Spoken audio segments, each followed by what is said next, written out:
suppose you are able to see the slides.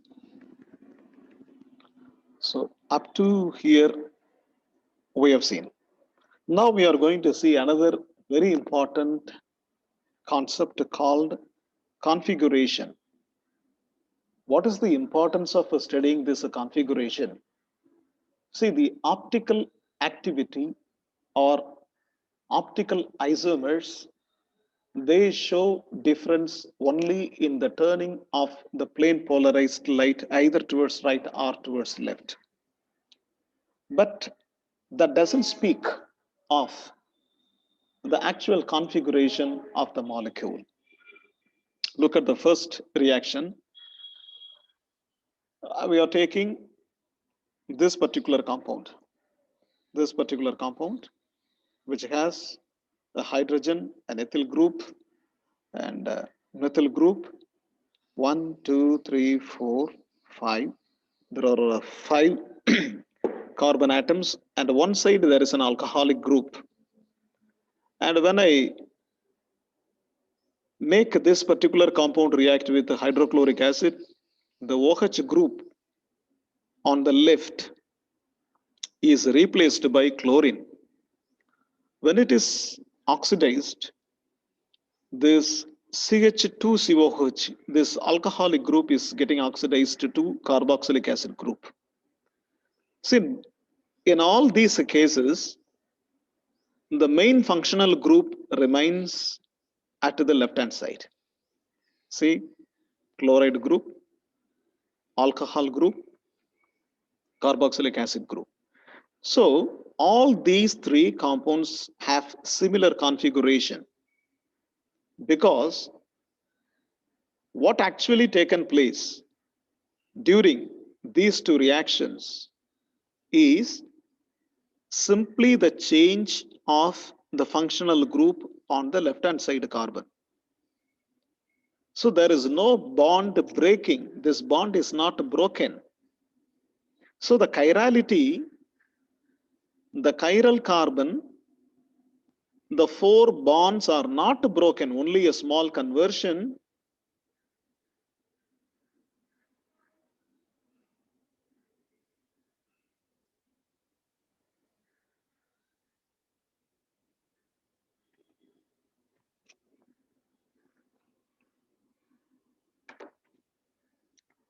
Only a small conversion has taken place.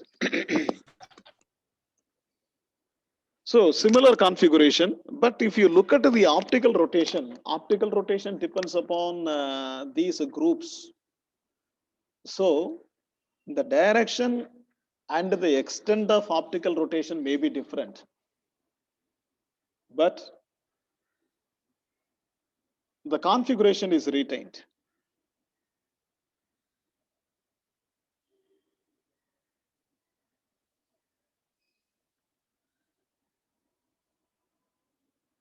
But the configuration is retained. But the direction and the magnitude, that it depends upon the strength of the group. Look at this particular example. Now you can understand. See, I am taking the lactic acid. In the lactic acid, hydrogen is here, OH group is here, methyl group is here, carboxylic group is here. If you measure the optical rotation of this compound, it is plus lactic acid with an optical rotation of plus 3.82 degree. When this lactic acid is converted into methyl lactate, I have simply substituted a methyl group in the place of hydrogen here. Immediately, this particular compound becomes minus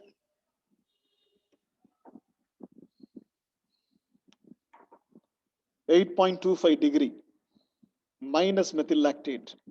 See, there is a change in the optical rotation, but the configuration is retained. Similarly, if you take the mirror image of these two compounds, this becomes minus and this becomes plus. So Configuration and optical rotation, they are totally independent. They do not depend on each other. See, plus lactic acid plus methanol, you are getting minus methyl lactate. Methanol is an optically inactive compound because it doesn't have a chiral center or chiral carbon.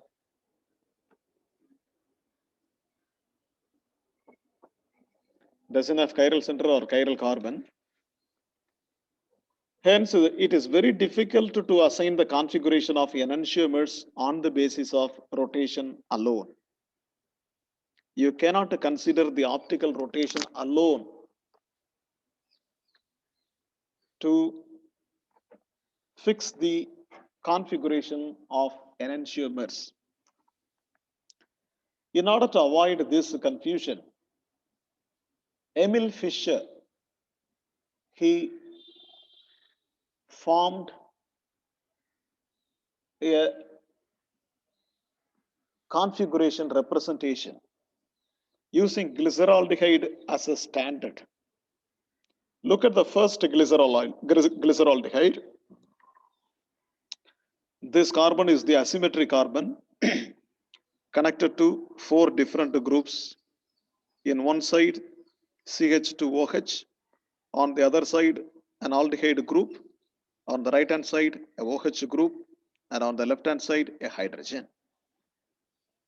If you take the mirror image of this compound, just the OH and the H are interchanged. If you look at the optical rotation of these two enantiomers, this compound is with plus rotation. This compound is with minus rotation. But the first compound is having the OH group on the right hand side. In order to mention that in the configuration the OH group is on the right hand side, Fischer introduced a capital D. The capital D speaks of the OH group, its presence on the right hand side. If the OH group is on the left hand side, it is called capital L glyceraldehyde. And also, in order to mention the optical rotation, the sign of the rotation is put in the bracket next to capital D or L. But normally it is not necessary, but usually it is expressed. So you should understand small d means dextro-rotatory. Small l means levo-rotatory. Capital D means OH group is on the right hand side. Capital L means OH group is on the left hand side. So you should understand all these differences among the configuration representations. Now look here.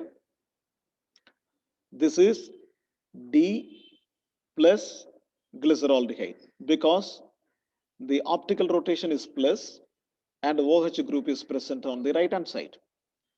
This is D minus glyceric acid. Look here, OH group is on the right, that is why this D is put.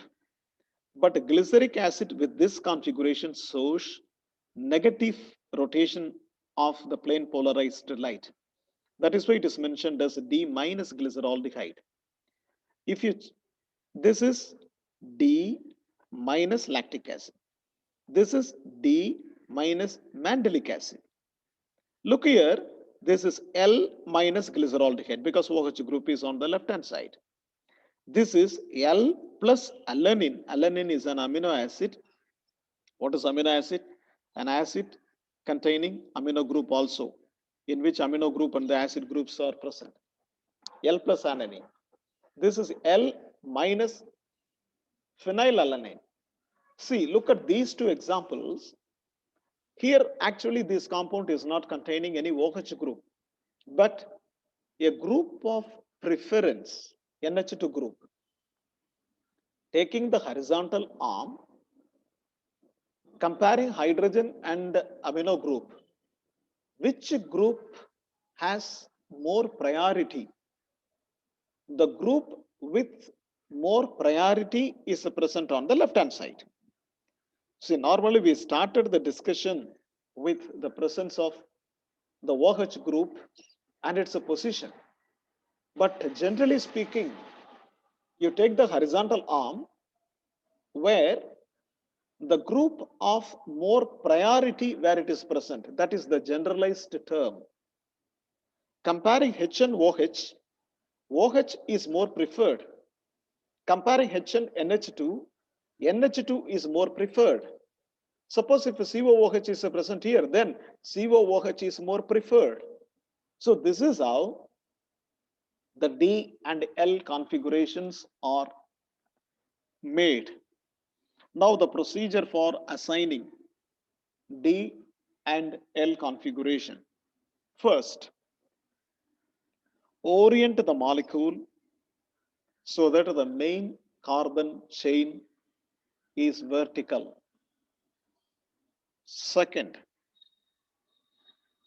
the horizontal bonds should be towards the viewer. Actually, this example you can understand only when you look at the molecular models. When the horizontal arm is towards the viewer, and then maintain the substituents OH or NH2 or any other substituent of preference on the right, then it is D. If it is on the left, then it is L. Now you may ask a question. So I am taking a glucose molecule or any sugar molecule which has a very long carbon chain, and each carbon is containing OH and H groups. Then which carbon has to be considered? In such cases, you try to consider the bottom chiral carbon. Look here, for D arabinose, D ribose, the bottom carbon, if the OH is on the right, it is D ribose. Look here, the OH is on the left, L galactose. Then you may ask, suppose if I invert the molecule like this is, sir, if a CHO comes down and the CH2OH goes up, then what will happen, sir? No, even this arrangement will be on the basis of preferences of functional groups. Which functional group has to be given the most preference? That should be kept at the top.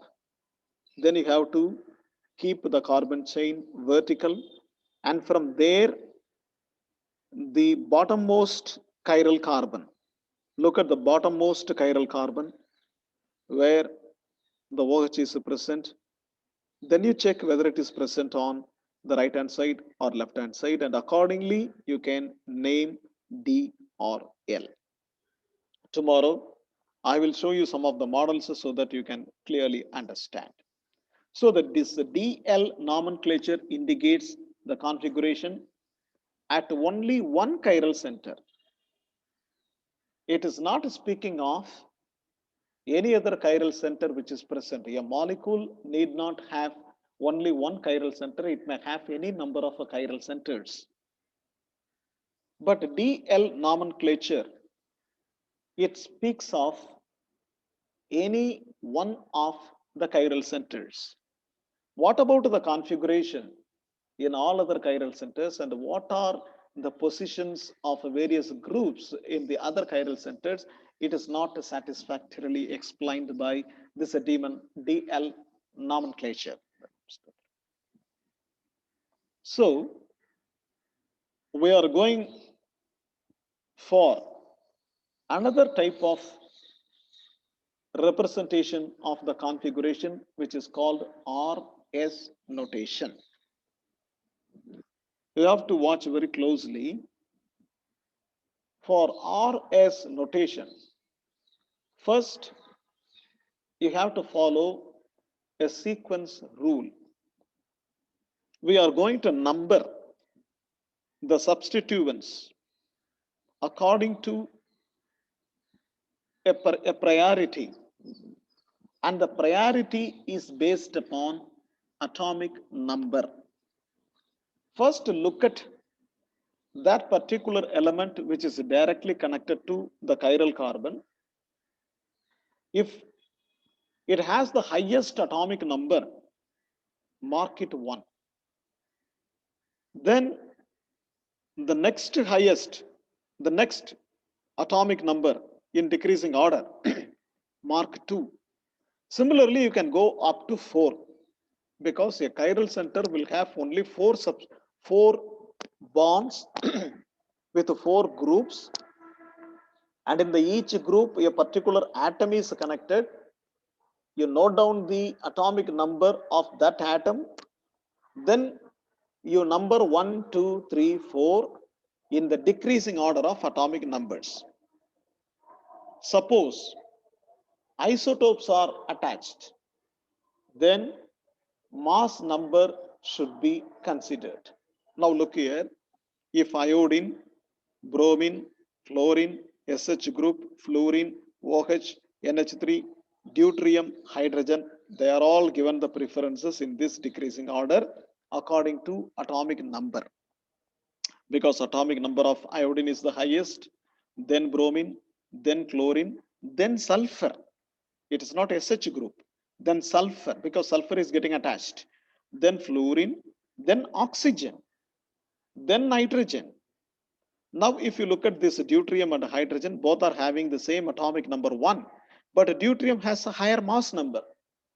That is why deuterium is given preference to hydrogen. And then, if methyl group and ethyl groups are connected, here also it is a carbon, here also it is carbon. Here also the atomic number is 12, sorry, atomic number is 6, and here also 6. Now among them, which has to be given more preference, then you look at the next substitution, the next group present. Here all 3 hydrogens are present, here 2 hydrogen and another methyl group is present. So therefore the ethyl group is given number 1 and the methyl group is given number 2.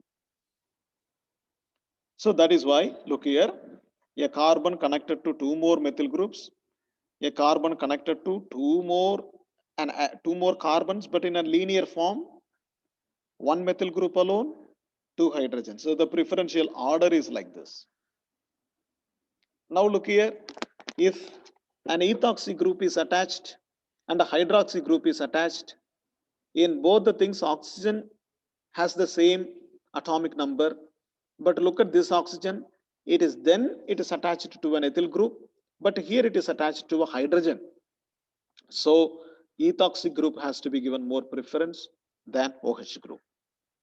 If a double bond or triple bonds are present, that is equivalent to 2 or 3 of such atom connected. Look here, if a carbon double bond O is present, means it can be considered as COOH. It is connected to 2 more oxygens. Such a preference is given. So these are all the sequence rules.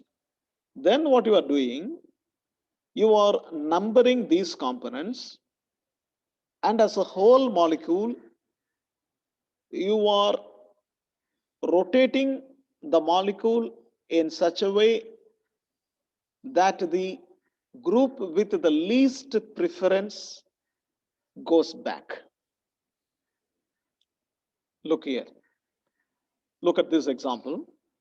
This is chiral carbon, which is connected to iodine, chlorine, bromine, and hydrogen. What I am doing, I number, first sequence rule, I number. Iodine is with the biggest atomic number, so 1. Next to that, bromine. Next to that, chlorine. Next to that, hydrogen. So the numbers are given: iodine 1, bromine 2, chlorine 3, hydrogen 4. Now look at this structure. The horizontal arm is towards the viewer. I rotate this molecule, but see, my aim is to bring this hydrogen here. See, I turn this molecule like this. What will happen? The vertical arm will be projecting towards the viewer. So, hydrogen comes here, bromine comes here, chlorine goes there, iodine goes here. Again, I have to twist horizontally so that the Fisher projection is maintained. If I do like this, finally I will get this hydrogen at the bottom, iodine on the left hand side, chlorine at the top, bromine on the right hand side. Now, for 1, 2, 3, you put a arrow. In which direction the number turns? 1, 2, 3. If it is in the anti-clockwise direction, it is given S configuration. Is given S configuration. Look at this molecule.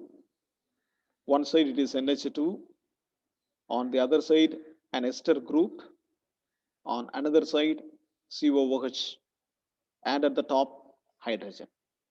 Now look at the atoms: nitrogen, carbon, carbon, hydrogen. Which has the highest atomic number? Nitrogen. So it is marked 1. Now these two are carbons. Both are with the same atomic number. Then you look at the next element, oxygen. Here also oxygen. Another oxygen. Here also oxygen. Another hydrogen, but another ethyl group. So this ester group is given preference. So it is given 2. Then carboxylic group is given 3. Then hydrogen is the least preference, 4. Now my idea is to bring this down. So I'm bringing this down. At the same time, I should maintain the compound in the Fisher projection formula. So when I bring it down, what happens? All the groups get shifted. Now this is the configuration when I bring the H down. So the NH2 has gone over there. The ester group has come to the left. COOH has gone to top. Now you can rotate 1, 2, 3. The rotation in the clockwise direction. Hence it is called R configuration. Look at this molecule. So chlorine is with the highest atomic number, so 1. And these two are carbons. Here 1 carbon. Here this can be considered as 2 carbons connected to this carbon because of the double bond. So the next preference is given to this group 2. And this group is given the preference 3. And the hydrogen is given the least preference 4. Now the molecule has to be rotated in such a way that 4 is brought down. So it is brought down. At the same time, you should maintain the Fisher. Tomorrow or in the next class, I will explain how to maintain the Fisher projection while turning or rotating the molecule. I will explain. So now, according to number 1, 2, 3, it is clockwise rotation. So it is configuration R. Look at this molecule. There is no hydrogen at all here. But you should try to bring that group with the least preference down. It is not always hydrogen. That group which is given the least preference. So when you look at the atomic numbers of all these atoms connected to the chiral carbon, bromine is with the highest atomic number, so it is 1. And there are 3 carbons attached. And this carbon, look here, it is, this carbon is attached to a chlorine. This carbon is attached to another carbon. This carbon is attached to hydrogens. So that with the chlorine is given the preference, so it is given the number 2. And this carbon is attached to another 2 carbons, so it is given the preference 3.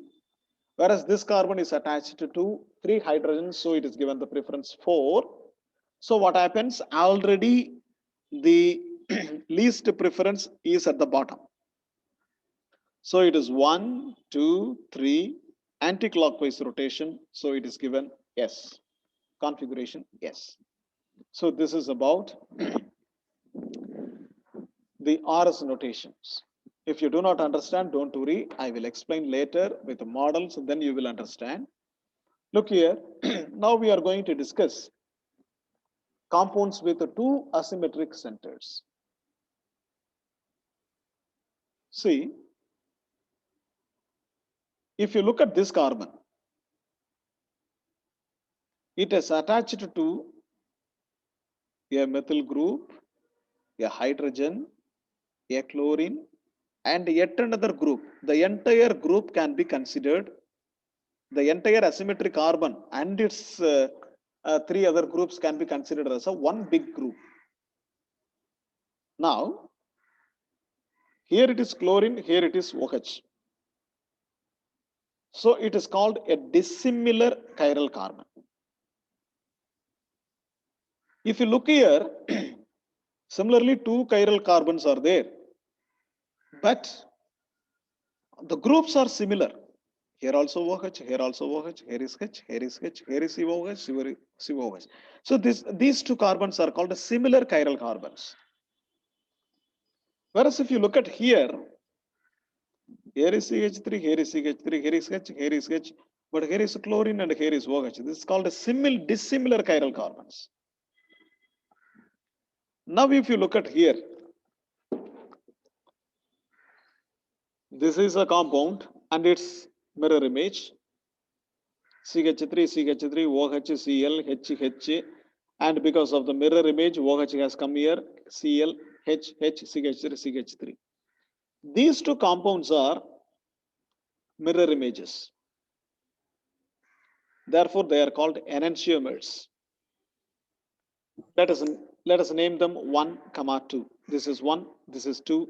They are enantiomers. Now I simply rotate this particular asymmetric carbon and I am getting this. See, chlorine has gone to left and OH is maintained over there. Even then it is the same compound with the same molecular formula. And it's a mirror image. So the structure 3 and structure 4 are also enantiomers because they are mirror images. But if you take structure 1 and 3 or structure 1 and 4 or structure 2 and 3 and 2 and 4, they are not mirror images. So they cannot be, suppose 2 and 4 cannot be called enantiomers because they are not mirror images. Only structure 1 and 2 are called enantiomers. Structure 3 and 4 are called enantiomers. But 1 and 3, 1 and 4 or 2 and 3, 2 and 4, they are not enantiomers because they are not having the mirror image relationship between them. So they are called diastereomers. Diastereomers means they are isomers with chiral centers, but they are not mirror images of each other. They are called diastereomers. So many isomers are possible when number of chiral centers is taken as n. 2 power n isomers are possible. Now look here, you can understand now. Tartaric acid. Tartaric acid is with similar chiral centers. This tartaric acid, if you number the carbon chain like this 1, 2, 3, 4, the second carbon is with R configuration and the third carbon also with R configuration. How to maintain this R configuration? Again, preferential. The OH is given 1 and this will be given 2 and this will be given 3. 1, 2, 3 right hand side rotation. If a hydrogen is brought down, it is R rotation. 3 chiral center is also having R notation. It is plus tartaric acid. And it's a mirror image minus tartaric acid with the 2s, 3s configuration. Both are non-superimposable mirror images. So they are enantiomers. Suppose if we have this OH on the right hand side on both the chiral carbons, This is called 2R, 3S. If its mirror image is 2S, 3R, both are enantiomers, but they are superimposable mirror images. That is why they are called mesotartaric acid, and it is optically inactive. If you take the mesotartaric acid and any one of the enantiomers which are mentioned above, they are diastereomers. And the mesotartaric acid is found to be optically inactive due to plane of symmetry. And this mesotartaric acid cannot be separated because they are almost the same compound. And the optical inactivity of the mesotartaric acid is due to the internal compensation. I have already told you in the case of racemic modification, when a racemic mixture is taken, the optical inactivity was found to be was due to the external configuration. But here it is due to the internal configuration, internal compensation. Because if this chiral center turns the light of the plane polarized light towards right, then this carbon turns towards left to the same extent in the opposite direction. And because of this turning done by two chiral centers in the same compound in opposite directions to the same extent, the light that is coming out of the solution of the mesotartaric acid will be unaffected. So it shows optical inactivity. So here the optical inactivity is due to internal compensation.